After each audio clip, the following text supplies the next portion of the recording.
Yeah, I get it. I understand. Look, you don't need to cry about it, okay? I know it's difficult, but I've said it a lot of different ways. We're gonna get through, and you know how I know we're gonna get through? I brought somebody special. Rob Drew, Pac-Man. Pac-Man, Rob Drew. What's happening, Pac-Man? He's here to help. I am here to help you. The first thing we got to do is deal with this crutch of yours, both figuratively and literally.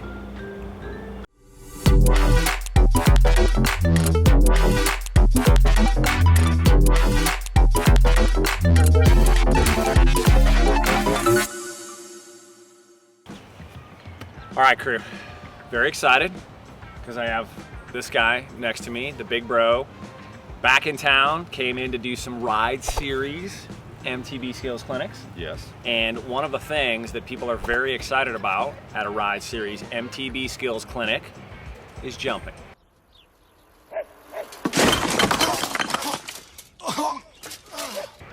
It seems this day and age, everybody wants to jump. And what I've said in many of the jump videos that I've done, one or two that you've done, there's a lot that comes with jumping a bike. Absolutely. The foundation, the basics, which was kind of the genesis of the ride series. So what we're gonna do today is we're gonna try to once again instill some of those foundational basics. Yep. Because the topic of this is going to be how to jump higher. So a lot of people ask that, how do I jump higher? How do I jump higher? And I think that's a very important thing. But First, jump well. Before you jump higher, jump well. And what does jump well mean? We're gonna give you our opinion of jump well. Okay, so take this with many grains of salt. I am okay jumping a bike, you're pretty good jumping a bike. We're gonna talk about what we do and what we've seen thousands and thousands of times at the Ride Series MTB Skills Clinics, yep, but also here and on trails all over the world. We've watched people do things and we've coached them through how to make some adjustments to have better outcomes, and that's yes, what we're going to do today. Yep. Is that, you like that? I agree, but okay, I just think it's very important that people understand you've got to have a lot of reps in a lot of different circumstances. And until you have those pieces in place, your foundation may not be as stable as it could be, and so you want to focus on those things first. And then that's the point where you can be comfortable stepping up the amplitude. Okay, I think that's a great point, and what we're going to do when we break this down is we're going to talk about some of those basics and try to bring in physics, gravity, and then the energy component, because jumping a bike, in my opinion, is about creating and managing energy, or managing energy that's going to get created. So I think at this point we've set the stage to go show people how to jump higher, or as I like to call it, bust big. Okay? Would you like to do the honors? Are you ready? Ooh. Tingles. I'm ready.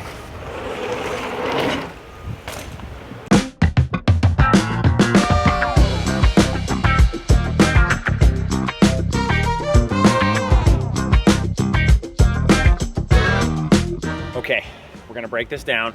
I've done this many times on videos, private coaching, just riding. So I'm gonna break it down once again, and I'm hoping that you can also give some input to kind of help solidify what I'm saying, or maybe he'll say it in a way that makes sense. I'll try to interject my thoughts where I think they make sense. And what I'm gonna try to do is take my opinion out of this for a while.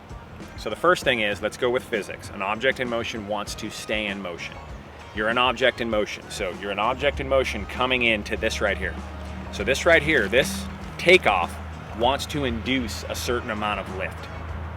We've chosen this one particularly because it doesn't build very steeply.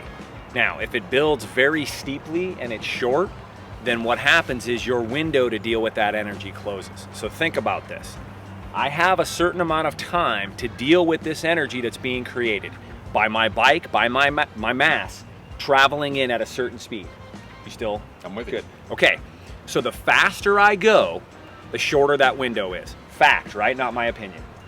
Correct. Okay, so first and foremost, I would say, my opinion, you want to go as slowly as you possibly can for the given situation. This given situation is a strategically chosen tabletop. You don't even have to go anywhere. You could literally roll up and drop right on.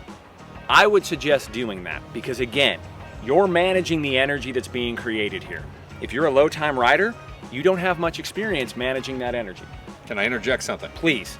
All right, so like we said earlier, it's important that you have the fundamentals right before you try to increase the amplitude. What we'll see a lot of times is somebody doesn't have the jump figured out. They're failing to manage the energy. And what they do is they go faster and they create more energy, but they weren't in control of the energy to begin with. So the point is, make the most of what you have before you introduce more speed. Come on, is that good? Yeah, I just don't, like, how do you have the ability to say that so well, so succinctly? 'Cause I'm smart. So here is how you jump higher. You drive your feet through the takeoff. Anybody watching, you can see the front wheel. The takeoff isn't over when the front wheel comes off. It's generally over when the rear wheel takes off. So if you keep pushing your feet down through the takeoff, that will help you get higher. And from there, how you modulate your feet is what happens with the bike. It's all in the feet. We're gonna show you with the slow motion. I don't know what else to say. Do you? Yeah, well, one thing to touch on is keep in mind, and this was not originally said by me, and I won't take credit for it, but it stuck with me. As humans, when we're fearful, we try to push away from that fear. When you get in the back because you're uncomfortable on a jump, you have taken weight off the front suspension, which affects and influences how it performs, and you put it on the rear, which also will affect how it performs. So you've underloaded the front, you've overloaded the rear. We call that loading the slingshot. The outcome is typically unfortunate. Yeah, don't fight it. Try to make yourself as comfortable as possible. And from what I've seen, the slower you come in, the more comfortable you can be. Yeah, start slow, start small, and build. If you're an older rider, and it's not old in general, I mean, if you're 30, 40, 50 years old and you just started riding a bike, you're trying to do something that your brain is fighting with all its might. Your brain is very powerful. We started doing this when we were very young, so our brains weren't necessarily fighting it, they were dealing with it. Okay, I think now we should start showing some slow-mo. Slow-mo after slow-mo after slow-mo, and just talk over it, and hopefully it'll make sense. So here we go on the takeoff, and as I've been sitting here watching over and over again, people are doing exactly what we're saying not to do. You need to manage the energy right here. If the bike's pushing into you or pulling away from you, you're not managing the energy. So what you need to do is essentially, you need to open your body up in concert with the takeoff. That's literally all you need to do. You're managing it. Don't just be along for the ride. And that continues as the rear goes off. So if you watch our feet, we push our feet all the way through. We keep tension in our feet with our arms out, bike's going up to get that trajectory to roll down the bottom.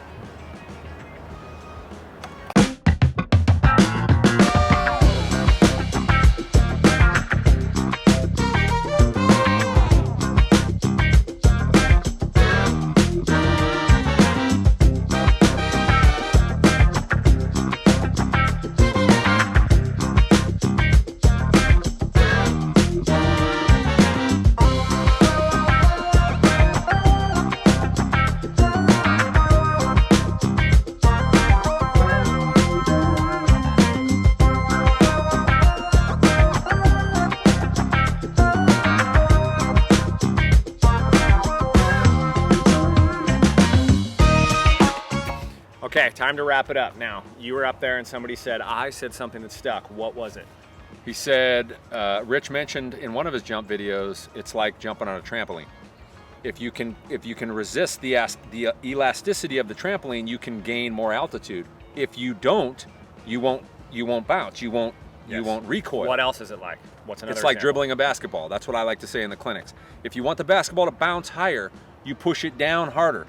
You can't lift it unless you have huge mitts. But what you can do, if you don't move with it, you can stop it from getting all of its altitude. Move with the bike.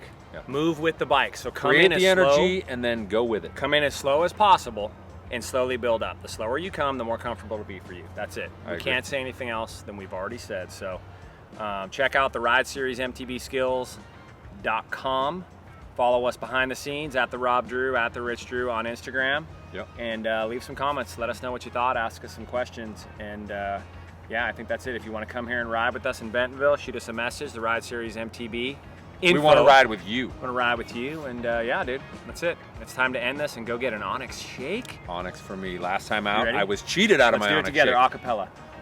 Peace out, dumpers.